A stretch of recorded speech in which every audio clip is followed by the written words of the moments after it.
ఈరోజు మనం చెప్పుకునే నీతి కథ కోపానికి ఫలితం. దేవాపురమనే గ్రామంలో జానకీరాం ఒంటరిగా నివాసం ఉండేవాడు. అతని వారసులంతా విదేశాల్లో స్థిరపడ్డారు. ప్రతి చిన్న విషయానికి పనివాళ్లను విపరీతంగా కసురుకునేవాడు. తాను ధనవంతుణ్ణి అని గర్వం చూపించేవాడు. నెలకు 2 పనివాళ్లను మార్చుతుండేవాడు.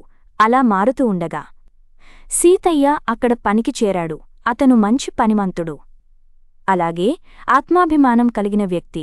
కారణం లేకుండా ఎవరైనా ఏదైనా అంటే అస్సలు పడేవాడు కాదు.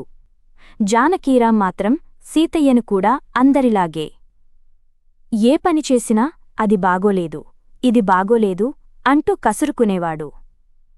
ఒకరోజు సీతయ్య వంట చేస్తున్నప్పుడు ఓ పిల్లి వచ్చి పాలన్నీ పారబోసింది. కాసేపటికి అక్కడికి వచ్చిన జానకీరాం చెప్పేది వినకుండా ఇష్టం వచ్చినట్లుగా సీతయ్యను తిట్టసాగాడు. దాంతో అతను ఇక మీ దగ్గర నేను పనిచేయలేను అంటూ వెళ్ళిపోయాడు. అప్పుడు అదేంటి, ఇప్పటివరకు వచ్చిన వాళ్లను నేనే తీసేశాను, కాని ఇతను మాత్రం నా దగ్గర పనికాదనుకుని వెళ్ళిపోయాడు అని ఆలోచించసాగాడు. అయినా సీతయ్య కాకపోతే ఇంకెవరైనా వచ్చి చేరతారనుకుని మళ్లీ పనివాళ్ల కోసం వెతకడం ప్రారంభించాడు. కాని ఈసారి ఎవరూ రాలేదు. వృద్ధాప్యం వల్ల ఒక్కడే పనులన్నీ చేసుకోలేకపోయాడు. పనివాళ్లను కసురుకోకుండా ఉండాల్సింది.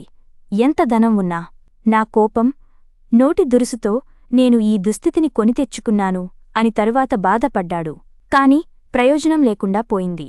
అధికారం, డబ్బు ఉన్నాయి కదా అని ఎదుటివాళ్లను మనం ఎప్పుడూ తక్కువ చేసి మాట్లాడకూడదు.